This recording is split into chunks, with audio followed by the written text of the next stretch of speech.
Then I feel like nowadays, some people are restricted on where they can work, based on education level, based on, their backgrounds. If they got anything bad in their backgrounds, they're restricted. But I feel like we're in a society where we push relations and relationships before we push getting yourself together, learning who you are, being a successful person.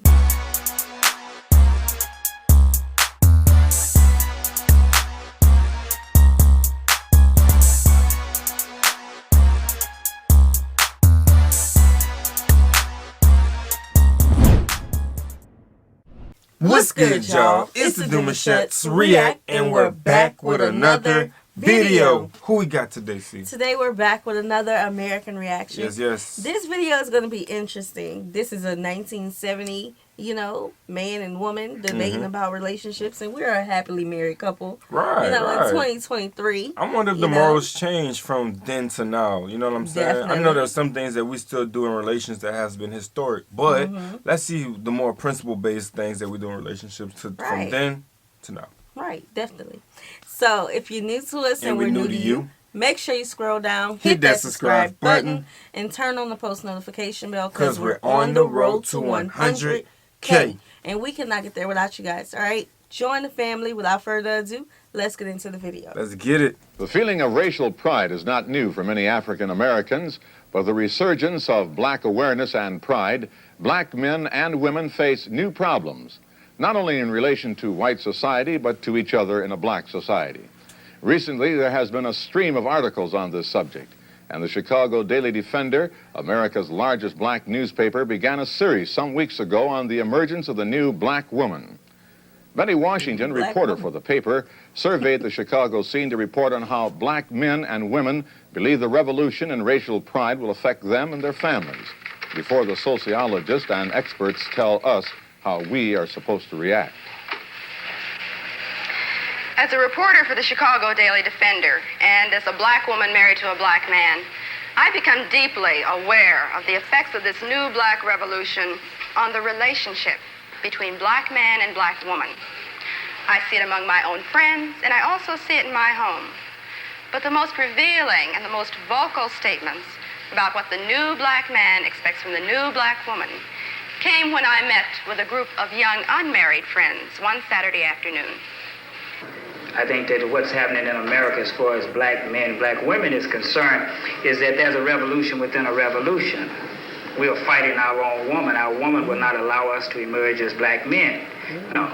But our black women, who has been put in this role of aiding white America, white structure, and castrating the black male, has continued doing this. She cannot live with us. It's not that we can't live with her. Are you blaming us? Are you saying that it's our fault that this happened? No, I'm not blaming black America women. I just said that I'm blaming the system.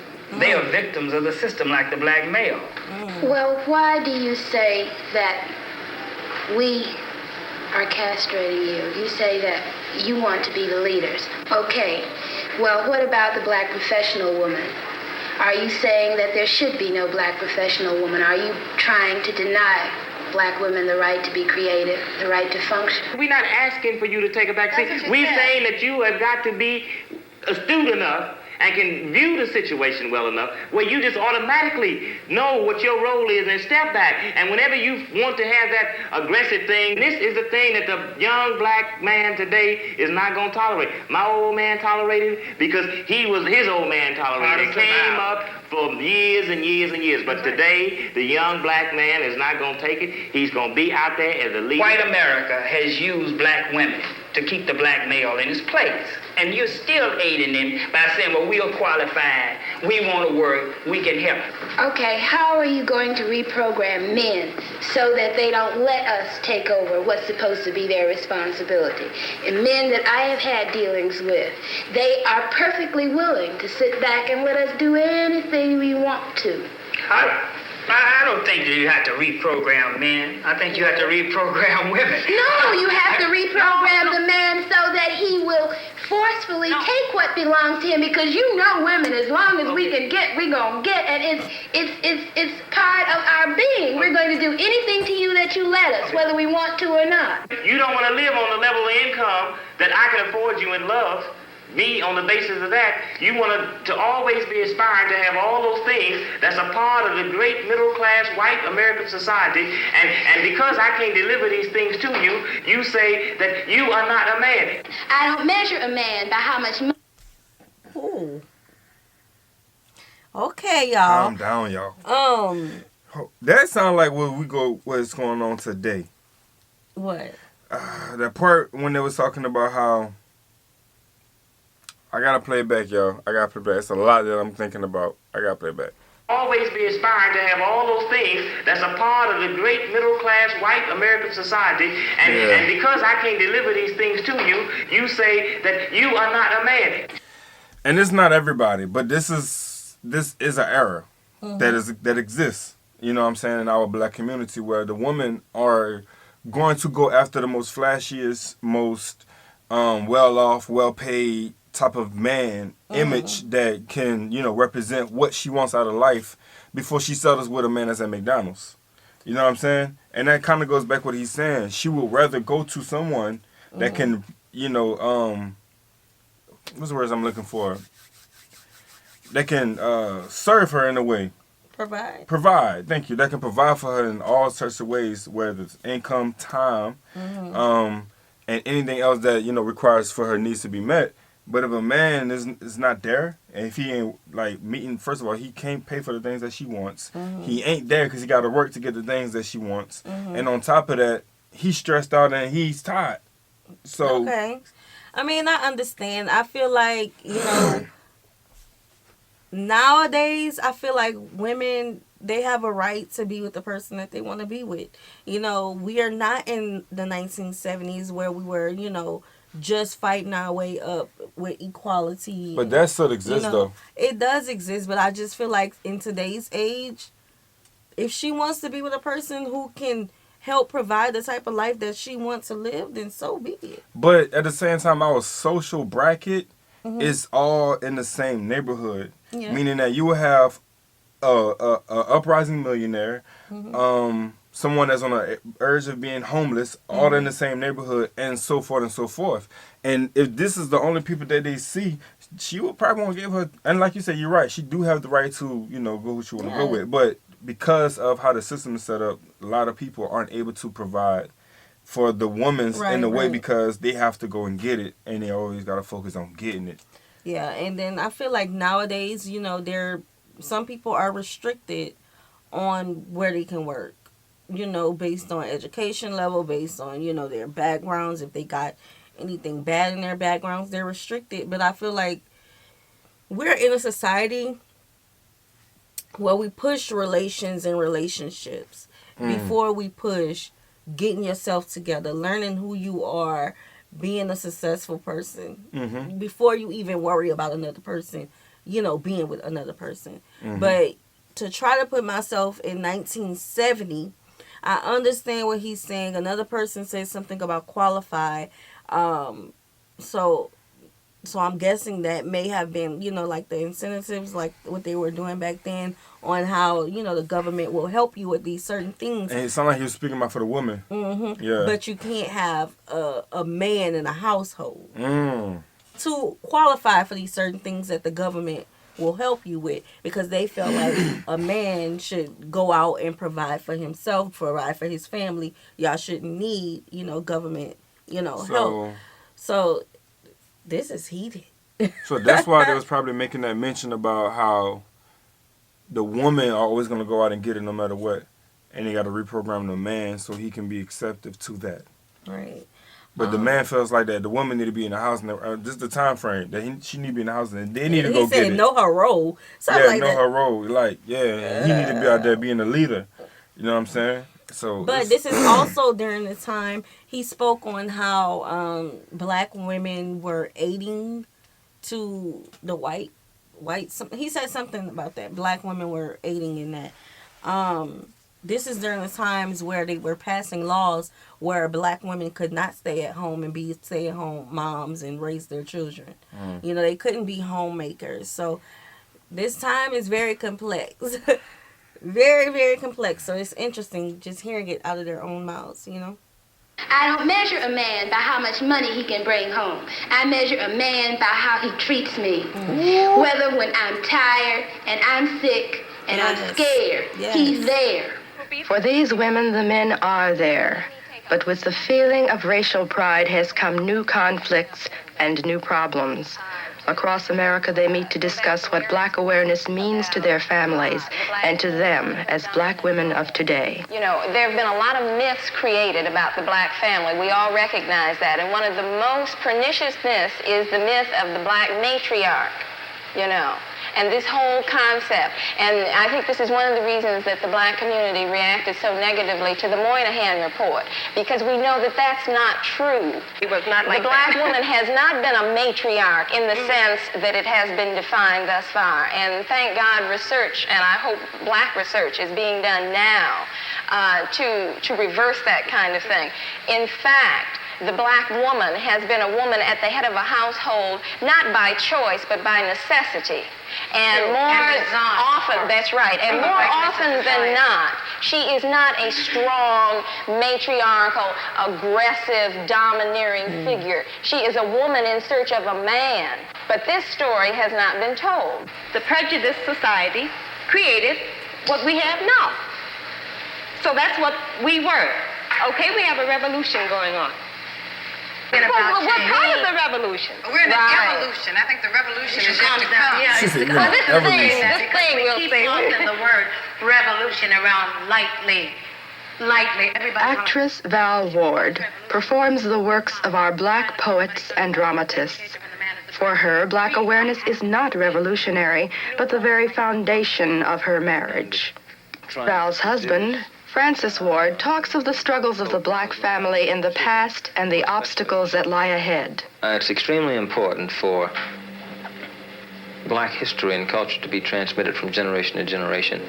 And the best way, the most effective way that this has always been done is through the family, acting as the primary unit of social organization. And I think one reason why it has not been done with Black people is because of the destruction done to our family life. So I liked what he talked about just in that second. The importance of history being passed down and, you know, implemented inside the households. And I can see now that it's important because how, and I'm speaking in reference to how things are today as well, because this is the only way I can compare the two. But the system I know for a fact, and it's been happening for years, are set up to break up homes. And when doing so, it's harder for the parent to bring that knowledge down to their children in such a disciplined way that doesn't require any other form of discipline, but just in a disciplined way to where they know to grow up and they don't transform their lifestyles to become loose individuals and not have any morals or principles or anything, or knowing their purpose in life, you know what I'm saying, or understanding who they are, or knowing their identity. So I think it's important to still try to force that, and I don't want to say force, but, you know, teach the kids their history so they can understand themselves, so they can understand their morals and grow up to be people that they need to be in life, so they can actually impact life instead of just being loose and just existing and just doing what they want, how they want, when they want. You know I feel like it's very important for children, the generations, to know where they come from so that they can know where they need to be, you know, to progress per generation. I feel like no family should just be focused on the present. They need to be focused on the legacy. You know, their children's children. You need to be focused on that. And it's important to note that this was about 100 years after slavery. That is very important to see the progression of who we once were in this country to now see this. That is very important. Yeah. And when I say discipline, I also want to mention that to still allow the kids to be themselves, to have fun, and to bump their heads, make little mistakes here and there. Because when people hear that word discipline, they're like, oh, this is A to B, this is what we do every single day. No, it's like A to Z. Go ahead and experience some things, you know what I'm saying? And learn some walks, and then use what you've been taught to work your thing in life. You know what I'm saying? That's how you grow and work that tool. That's how you do that. So this certainly has to be one function of the Black marriage, to begin to reemphasize and to pick up the thread of Afro-American history and culture that has been left off generations ago when Africans were sold into slavery, when the family unit was purposely destroyed. part of the obligation of being black is to make absolutely certain that whoever has any kind of control or jurisdiction over your kid, is not bringing him into conflict with the kinds of things we teach. We try to instill in them here in the home. Most middle-class homes, quote middle-class homes, like I don't even get caught up in that bag, you go into will have some copy of... Bro, when he said it's important to know who your kids is in contact with, so when they get back home, it's not conflicting with what they're being taught at home. Right. That is a bar. It is. It is. That's a bar. That's fine. It is. Think about it like, let's say sending your child to a school where they are a minority, and they're not taught accurate history. They're not taught accurate, they're taught different ways of manners or lack thereof of manners of what is taught at home. It creates a conflict. It creates a confused child not knowing what's right or wrong, because at the end of the day, my parents are allowing me to be here. My parents are allowing me to be around these people, to be, involved with these people. And as they grow up and be teenagers, that's when it's really important to, make sure that the foundation that you have given them up to the point of their teenage years is solid, because they need to know right from wrong. They need to have morals and values. So here's another example, and it's very simple. The math system. Mm-hmm. So when your child go to school, they're being taught this new form of math. Mm-hmm. Us, we looking at it like, oh, nah. This is too Can I show you how I used to do it? Right. You know what I'm saying? And instantly they be like, no, Mom, we don't do it like that no more. Right. You know what I'm saying? So it's like understanding that there's some things that are going to be taught that when they come back home, they're going to have that conversation with you. And it's like, well, we don't do that like that no more. Mm-hmm. So it's still important to put that into their knowledge, into that, their memory bank, that this is your history. This is your things that we do. This is how you're supposed to move. This is your purpose. Yeah. This is who you are as an individual. You know what I'm saying? So, yeah. That was a simple analogy. Hope you caught it. Anybody. Right. Any white artist, I don't even have to name anybody. Instead of the works of black artists, I think it starts. I want y'all to listen to what she just said. Into conflict with the kinds of things we teach. We try to instill in them here in the home. Most middle-class homes, quote middle-class homes, like I don't even get caught up in that bag, you go into will have some copy of anybody. Any white artist, I don't even have to name anybody. Instead of the works of black artists, I think it starts, especially that identity part, the books, the kinds of books. All of these things start in the home. We mentioned this before. We mentioned about, the dolls. Like our daughter, we mentioned how it's important to have children see themselves in the things that you have around them. Yeah. Because I remember when I was growing up, we had Cabbage Patch dolls, and that's the closer to a black Barbie that we had. And, eventually as I grew up, they had Bratz dolls, so it was starting to be multicultural. Yeah. And I'm not saying to not have, like, those, those classic nursery rhyme books, like the Goldilocks and the Bears. I'm not saying not to have that, but I'm saying as, us being black. And this could not just be a black thing, but if you're Mexican, if you're Latina, whatever, you need to have your children to see them in the materials that's in your house, the type of music you listen to, the books, And you know what? That's not discriminating. That's not being prejudiced to nobody.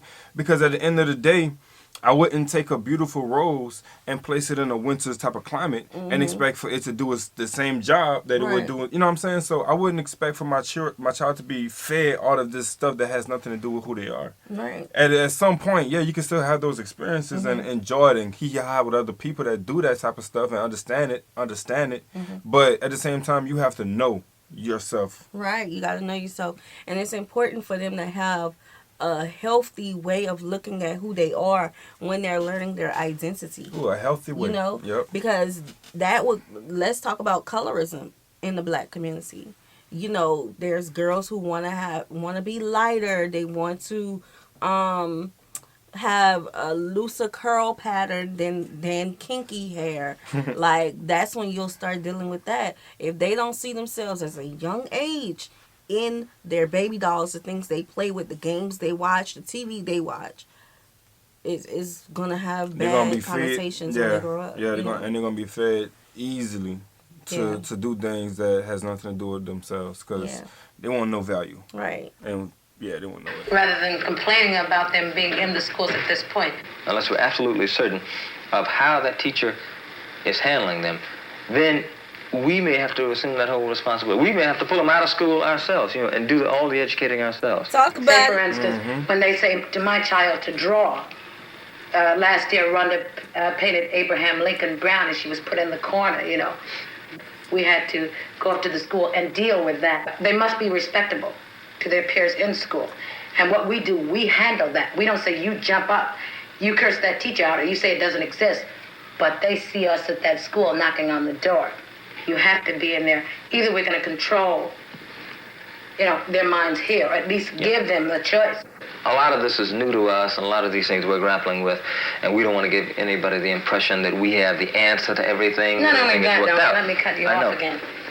People go around talking about hate. We really don't have time to hate because, it goose up the bag. We're loving ourselves. This might bring around a lot of other different things. To be black means to love. It's got nothing to do with having to hate anybody. It does determine, though, Francis, and has nothing to do with hate. Again, it's love.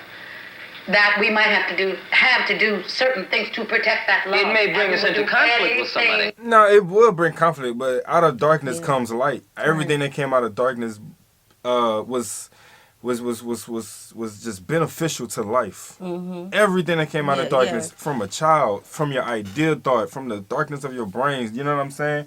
Everything. So it will be conflict to some people because they're just like, well, how they may think, I don't know. Yeah. But hey, everything has a good purpose to it. This is the thing. I feel like people, when you bring up the topic of being black, people always, I'm not going to say people always, but there are people who may feel intimidated, people who will be quick to say, oh, don't bring up the race card. Well, they have been taught all this time that, that some people are not supposed to be as high, or some people are less than. Mm-hmm. They've been taught that. That's a disease. That's a mindset. But we're not less than. Like they said, this is protecting love. Yeah. I love being black. Mm-hmm. I love having a black husband. I love having black children. I love my black experience. I appreciate my black history. Because if my people didn't go through the things they went through, I would not be able to express myself so freely and unapologetically and not be scared. I'm there's no fear in my heart when I'm talking about being black. Yeah. Now let me paint a picture for you guys, because we talk about black a lot and it's powerful. We love it. But at the same time, you gotta see the unity in everybody, right? Right. So if I have 5 different cups painted on the outside, all different colors, the moment you pour water in it and you sip each cup, you're gonna get the same tea. You know what I'm saying? I don't want to put it like that. If you look in the cup, I ain't gonna say if you drink it, everybody gonna have their own swag. But if you look in the cup, you'll get the same color. You know what I'm saying? Even though we all have our own different races, if you look inside the cup, everybody should still be able to be unified because of what's already, put in us. But some cups are contaminated. And some cups are half empty. Yeah. You know what I'm saying? Yeah. But at the end of the day, we still got a little juice in it. So you gotta say acknowledge that. But just want to but put promoting our blackness does not make us racist at all. We're 100%. Very anti-racist. Very. We appreciate cultures of the world. But people need to see this though. Yeah, exactly. That's all it is. Because our kids watch our channel. Right. You know what I'm saying? So. Necessary to protect that love. Finally, I asked Francis about the standards of today's black man as compared with those of 20 years ago. Standards which white society had projected. I think these standards were that he had to become successful according to the white mode. He had to get a good job, he had to buy a good car, he had to move to the suburbs, he had to rear a good family that went to church every Sunday, that did everything that the typical good American family was supposed to do. And I don't think the black man necessarily is addicted to that notion. I think he sees the falsity of it. I think he sees the total hypocrisy of it. I think he wants to rear a tightly knit family, but not for the purposes that white society says. He doesn't want to rear a family for any sham purposes, just to fulfill some false ethic. But he wants to rear a good family in order to have his children strong, reared in his own image perhaps, and to transmit, most importantly, to transmit the values which he is learning to his children, and to try to ensure as best he can that his children will transmit those same values to their children, and have the same transmission repeated from generation to generation. Listen to me. I am a woman. Black, that is. And there is but one thing which brings tears to my eyes. What's that, baby?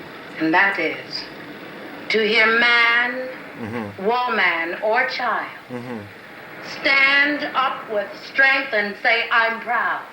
I'm black. And that's beautiful. Gave me chills. Gave me chills. Yes, sir. That was tight, bro. That was tight. 1971. Especially after I just said that. Yeah. Gave me chills. Yeah. That's crazy, yo. They was still going through a lot around that time as well. You gotta remember that. So to hear them speak with so much confidence and strength, and still be so focused on their babies and making sure that everything is, being done how it's supposed to be done, and not trying to give the image of the American image, because it's not for everybody. It's not. They got some places actually. And we did a video on that where everybody's supposed to do it the same way. Oh, yeah. They're all supposed to do it the same way. And we don't do that. We don't do that. Cool, that works for y'all, but I feel like everybody got their own levels of vibrations that they operate in. You gotta let them do their thing. I do wish, in a way, that more people will have the same perspective of family like back then. I appreciate, we got married real young. I appreciate the foundation that we have built. We have always had this same mission to create a strong family, although we were young, early 20s, getting married, having babies, accomplishing, educational goals, career goals. It's just interesting hearing them from so way back then. I would love to keep up with that poet, so I'm gonna have to go find her. Yeah, we hope you guys enjoyed this video with us. Like this video, subscribe, turn on the post notification bell. We have enabled our super thanks if you like to support the channel that way, as well as our join feature to become a VIP member of the channel. Send in your reaction requests in our description box below. We'll see you soon. Peace.